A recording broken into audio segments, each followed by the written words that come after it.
Hey guys, welcome back to another video. Today we are doing hiking. I'm going to be showing you how to hike for longer and how to improve your techniques and how to hike properly. So let's get right into this video.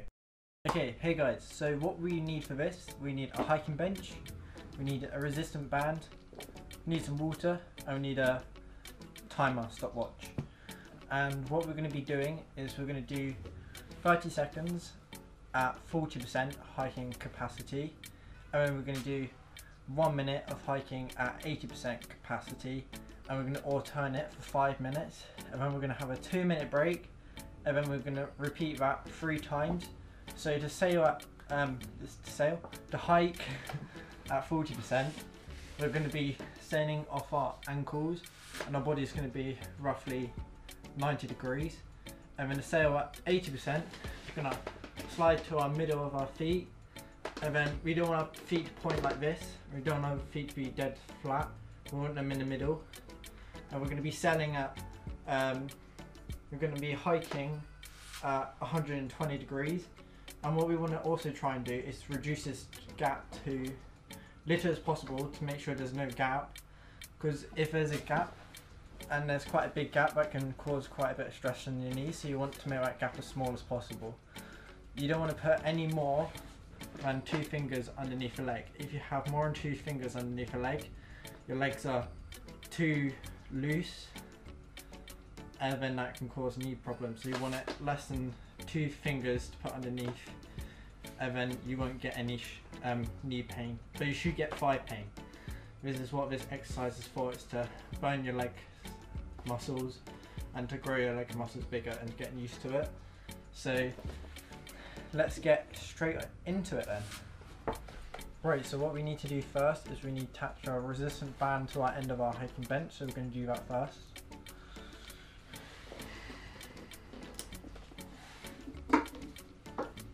We've done that, and now we're going to get our timer ready.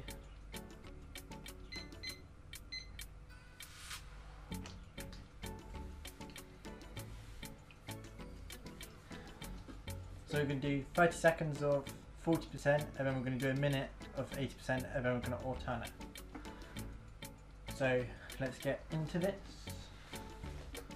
Right, so I have this red resistant band to act like a main sheet, and I attach it to the other side of my hiking bench, and it's roughly 9.5 kilos, which is like an average for a main sheet pull, like in light to medium winds.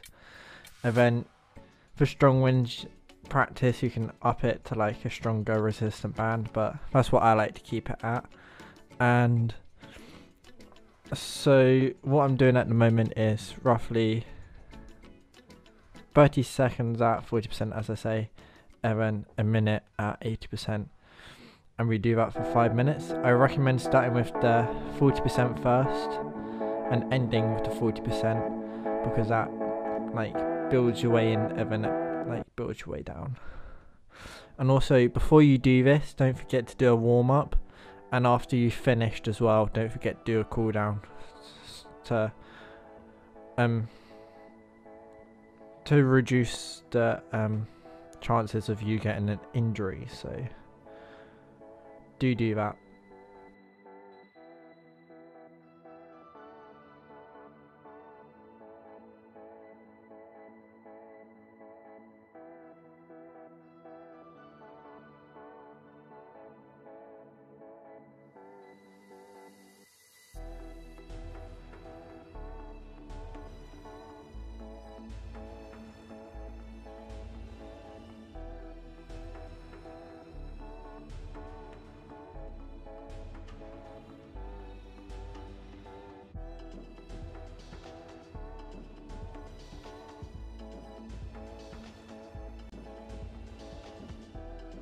That is our first set done.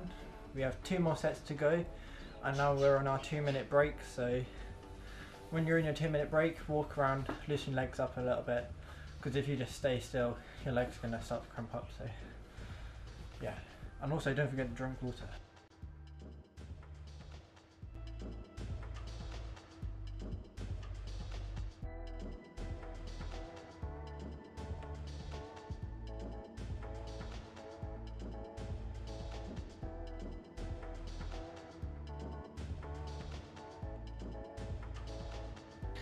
So I took my jumper off now because I always start off with my jumper to make sure, like I've already done a warm up, but I do a warm up with a jumper on, and then I do my first 5 minutes of hiking with a jumper on as well to warm myself up, so I know my muscles won't be cold when I start, because if you have cold muscles that can be a high chance of you getting an injury.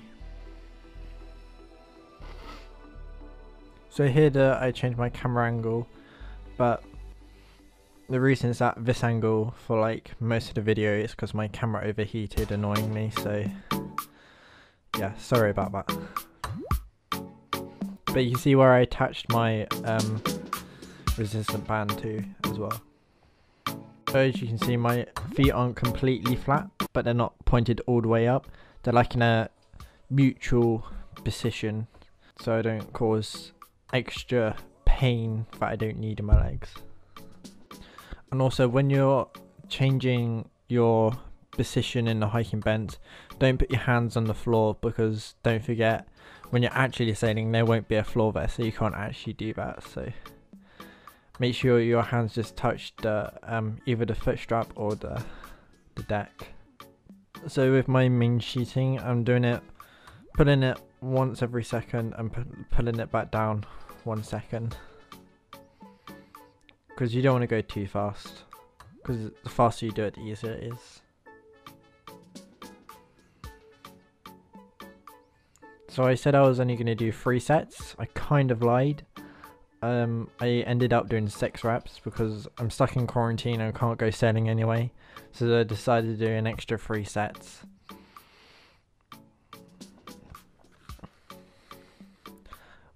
Which isn't bad, that's quite good. And also you can do your time for 10 minutes at a time, and then do a break for 4 minutes. You can do it that way, or you can do 5 minutes and rest for 2 minutes. I recommend doing 5 minutes and then 2 minutes, and then 5 minutes and then 2 minutes. But if you get really good at it and you find that comfortable, you can then go on to 10 minutes and then 4 minutes, which I'll be working on probably next week. I should be moving on to that stage. And now you can see in the video my body is slightly rocking side to side, so I'm pretending like I'm going through waves.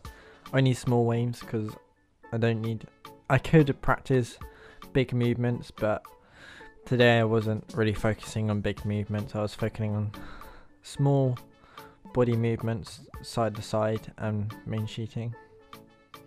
The reason I'm main sheeting all the way through is because when you're sailing properly, you're altering your main sheet all the time. Like there shouldn't be a time where your main sheet isn't moving, and especially in strong winds and light winds, because in strong winds you need to let go of that main sheet and pull it back in to depower your sail.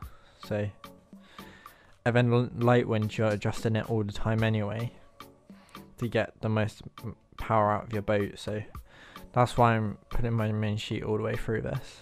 And also, whilst you're doing this as well, you can like watch like TV, put a TV in front of you, or you can listen to music. I normally just listen to music.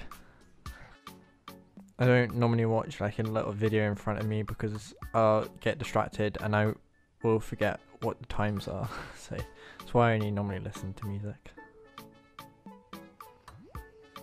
And also I don't like staring at a screen all the time anyway, so yeah. When it's hot outside, I recommend doing this outside because you get loads of fresh air, so do this outside if it's warm and not rainy. But if it's cold and rainy, I recommend doing it inside. So as you can see as well, you can see the gap between my knees and the deck. It's very minimum. Like, you shouldn't be able to stick any more than 2 fingers underneath there. And at the moment I can hardly see a gap, which is really, really good. So if your posture starts to be really, really rubbish, stop, recover, and then try again. But you don't want to be doing hiking with a rubbish posture. If you practice with good posture, you get better quicker. If you practice with a bad posture, it's going to take you longer to get out of that habit. And also it can lead to really bad injuries. It can lead to lower back problems and knee problems, so that's why you want to make sure you hike properly from the beginning. And also, you don't want your back to be arched, you want your back to be straight. So you just saw there, I put my hand underneath my knees to see if the gap was that big, and it wasn't that big. It was only like a finger difference. So I ended up doing 6 sets, which is roughly half an hour, and that's roughly, so yeah, normally sail for about 10 to 15 minutes upwind, and we normally do 2 laps, so that's between 20 to 30 minutes, and I just did 30 minutes hiking, which is really good. So I know that I can sail easily 30 minutes, no problem. And I recommend doing this without any hiking pads, because if you do this with hiking pads, you know you can only hike that long.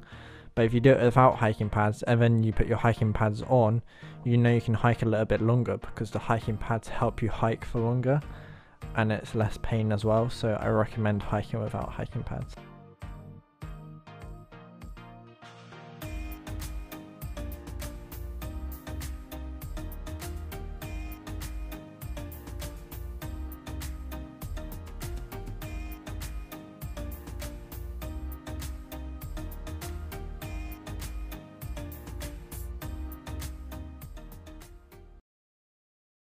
Hey guys, I hope you enjoyed that video of showing you how to hike longer and how to do the proper techniques. So yeah, if you like this video, don't forget to give it a big thumbs up. If you like my content, don't forget to subscribe and turn on your post notifications to tell you when I upload a new video. And don't forget to keep sailing, stay safe, until next time, peace.